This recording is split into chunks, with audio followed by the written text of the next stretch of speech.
again to my humble kitchen. So today, we're gonna cook a spaghetti overloaded and super creamy and delicious.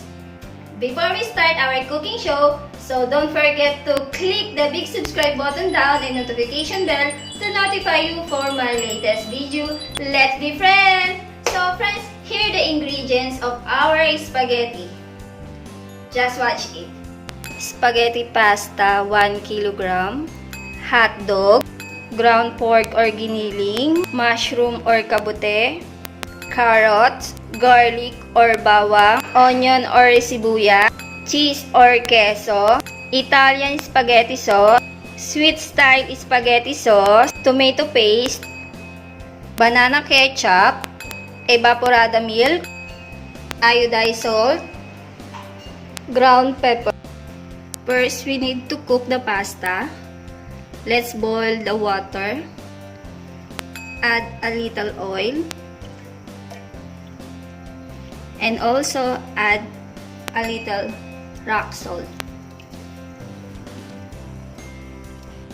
In the boiling water, add the pasta.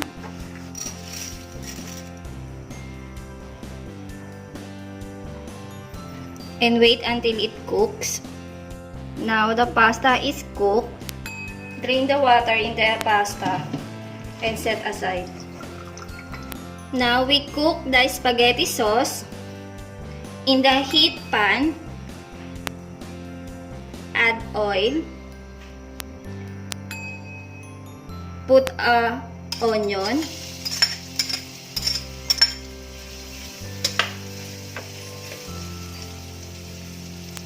Add the garlic.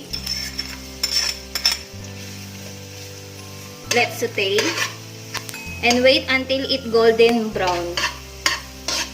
Now add the carrot.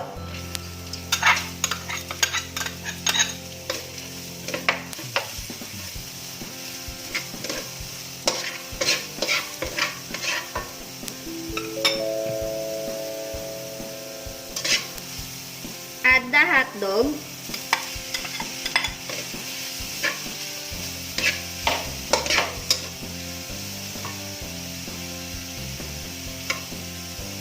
Add the mushroom.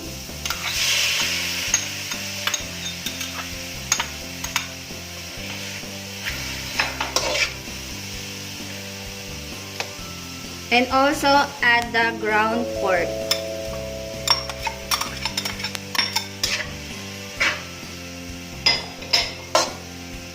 Cook about 2 to 3 minutes. Then let's seasoning of black pepper.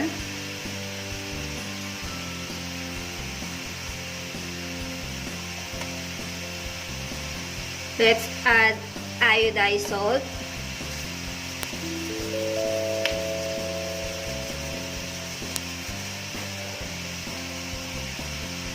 Mix it well.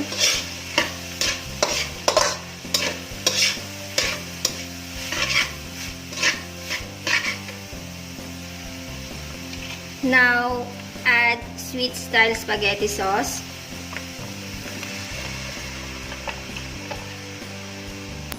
Add the Italian style spaghetti sauce.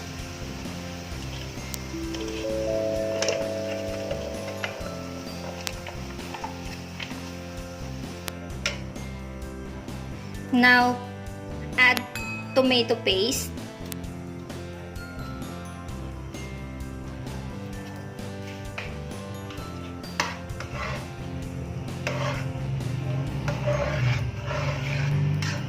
And also add banana ketchup.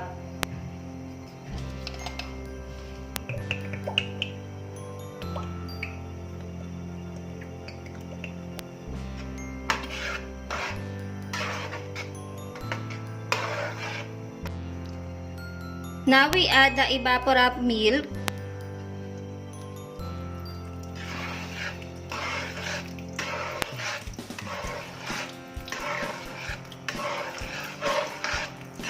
Mix it well, and also we add the cheese now.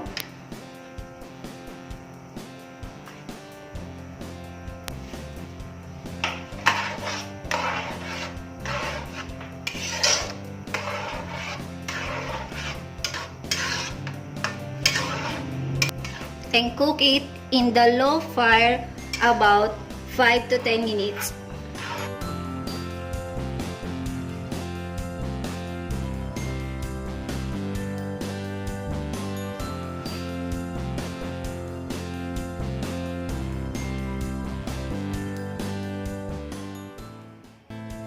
So friends, it's already done. My spaghetti alla uni, overloaded and creamy spaghetti. So if you like this video, don't forget to click the big subscribe button down and notification bell to notify you for my latest video. Because you got me and I got you. Just leave the message in the comment box below and I'll be back to you. I promise! I love you! Until next cooking time! I hope you enjoy my cooking time. Love you! Let's eat